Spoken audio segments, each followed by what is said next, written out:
Hi, my name is Homer, and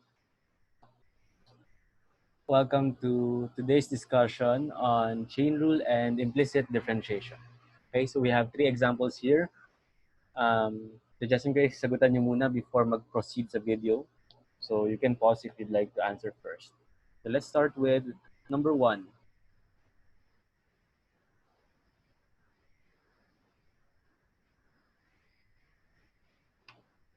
So find dz dt using chain rule given that z is this expression and then x equal to cosine t, y is equal to e to the t. Okay? So notice na z is a function of x and y are both function of t. Technically, we can write z as a function of t, di ba? And then kunin yung derivative. Pero instead, we have a technique. We know chain rule. So we can use yung formula sa chain rule. dz dt. This is equal to.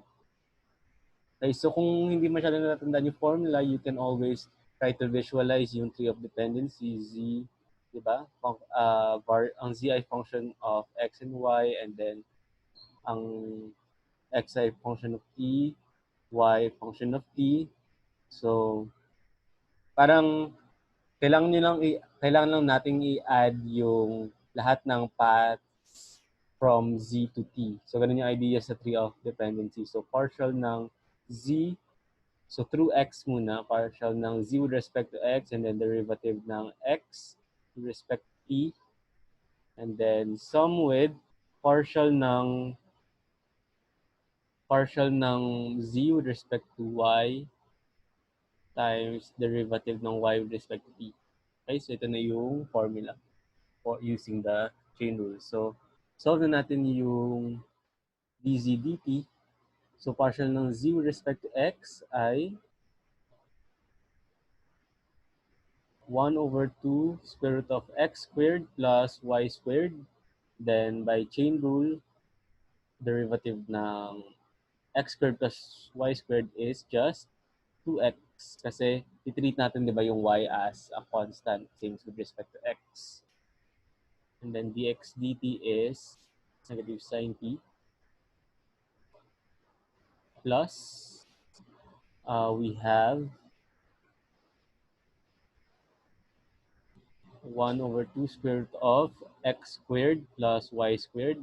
And then by chain rule, this is 2y, and then e to the t.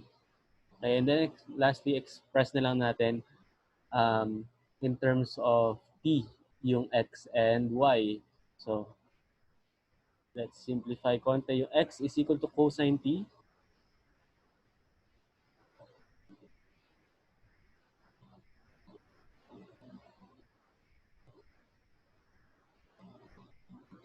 And y is equal to e to the t. Okay?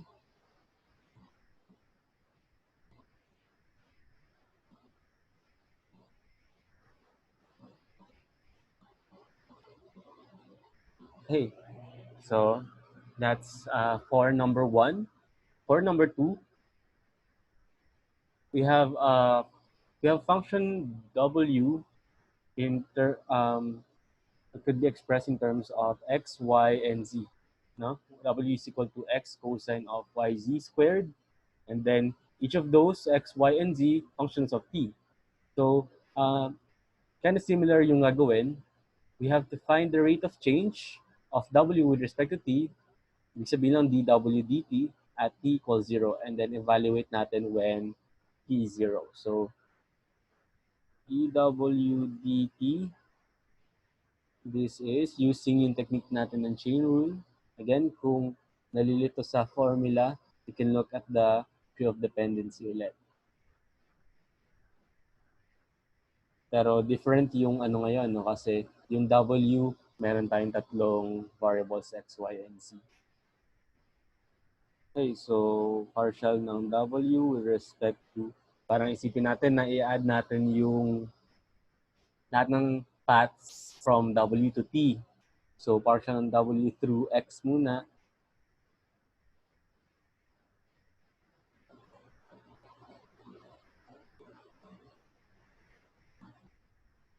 and then through y,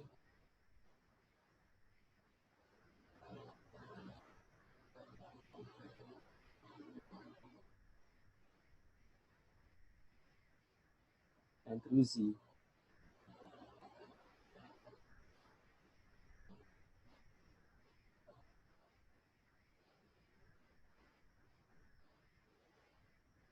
Okay?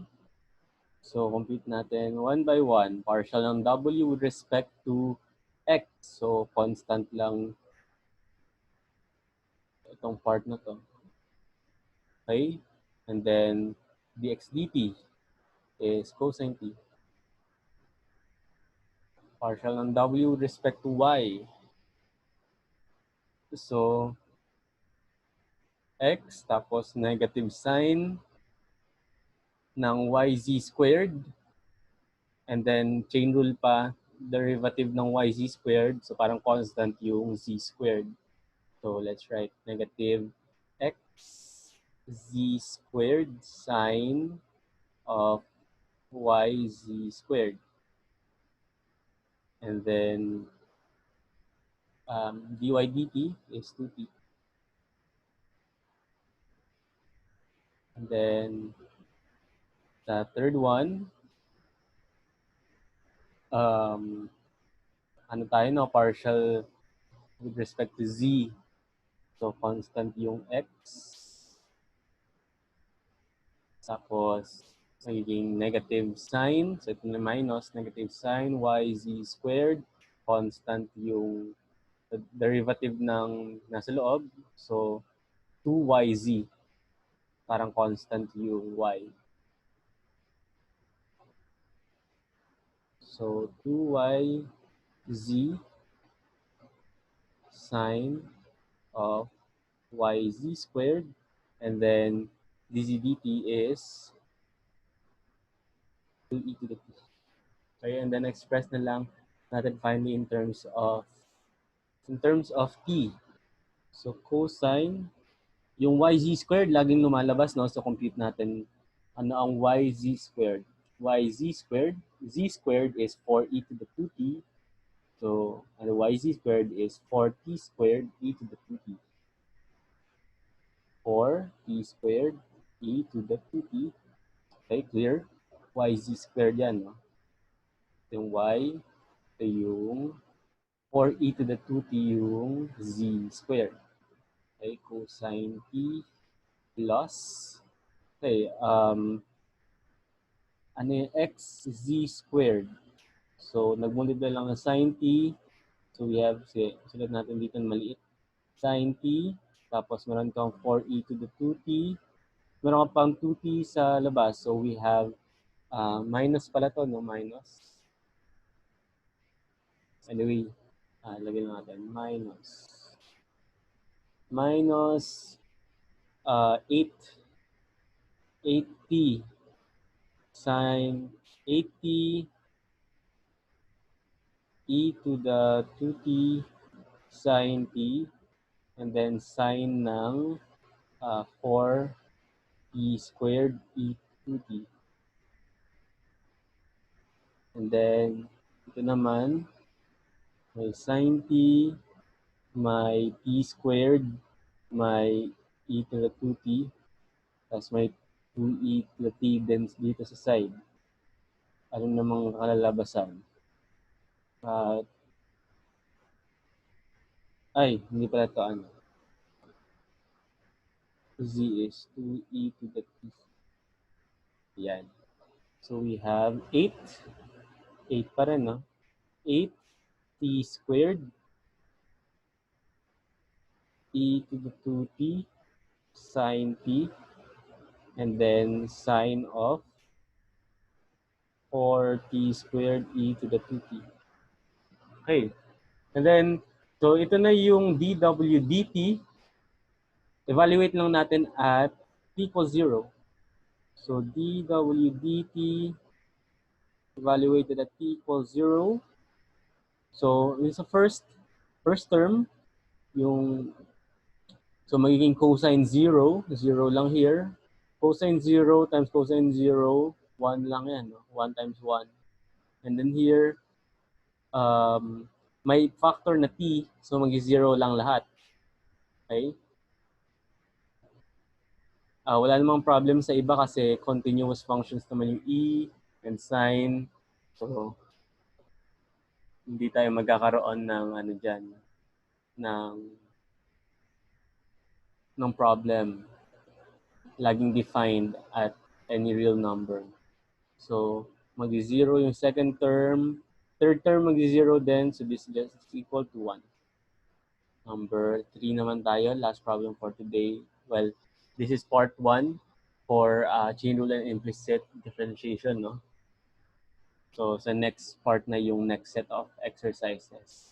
So, number 3, we have z function of two variables x and y, and then x function of two variables u and v naman, and then yung y din in terms of u and v. Okay, note na yung z pwedeng i-label na f, yung x pwedeng i-label na g, yung y pwedeng i-label na h. Tapos meron tayong values na given dyan na kailangan natin gamitin to find partial ng z with respect to u and partial ng z with respect to v. Okay, so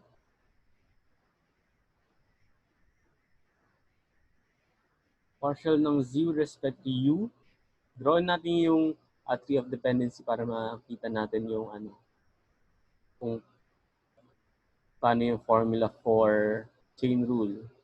So, ang z ay in terms of x and y, ang x ay in terms of u and v, okay, u and v, right? Ayan.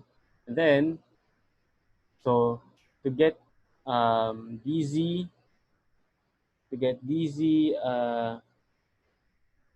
dz du, kailangan lang natin ng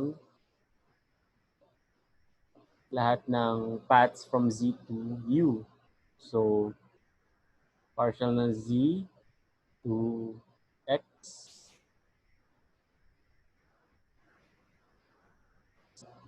and then through y naman.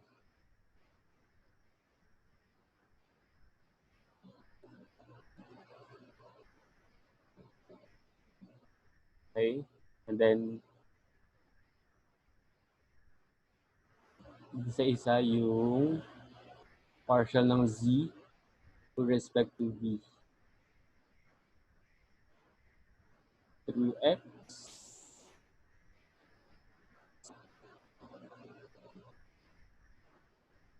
and then sum with through y.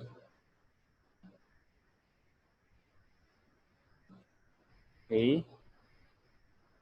And then, paano natin ma-apply yung mga values na given dyan?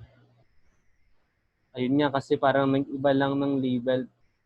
Yung z pwedeng tawagin f. So technically, itong partial ng z with respect to x, pwedeng partial ng, pwedeng isipin na partial ng f with respect to x. Diba?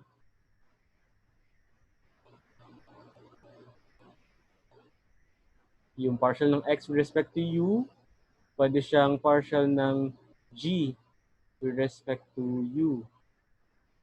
So parang labels lang naman, no? So same lang to.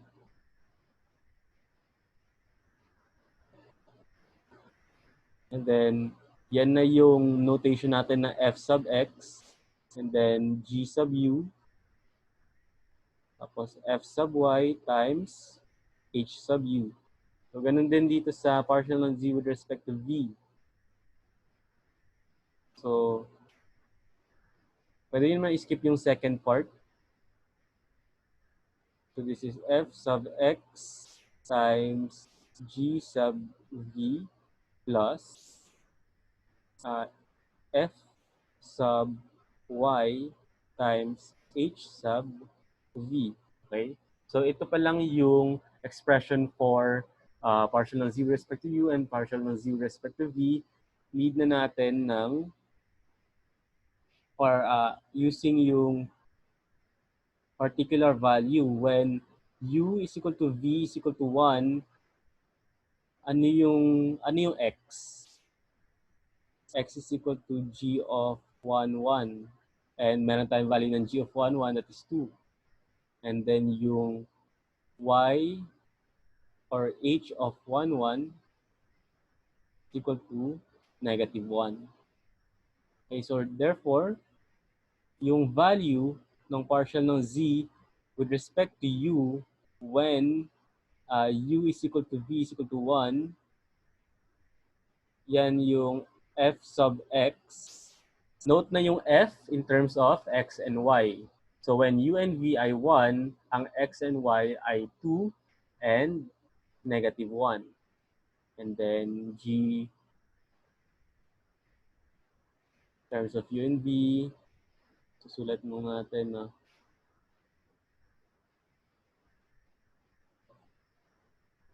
h in terms of u and v then. Okay, and then check na natin yung values ng mga ito dito sa given. So ang fx2 negative 1 is negative 6. So please check, verify kung tama yung pag-input ng bawat isa. gu11 is negative 3. So on 5, this is 5 times negative 2. So 18 minus 10 is 8. So that's the value for the partial of z with respect to u. Now with respect to v, when u and v are equal to 1, so fx 2 negative 1 g1 1 plus fy2 negative 1 hv1 1 is equal to negative 6 times 4 plus 5 times negative 4. That's negative 24 plus negative 20 is negative 45. Okay? So that ends our example for this video. Yeah. So nasa next video yung next set of exercises natin. Okay? So thank you.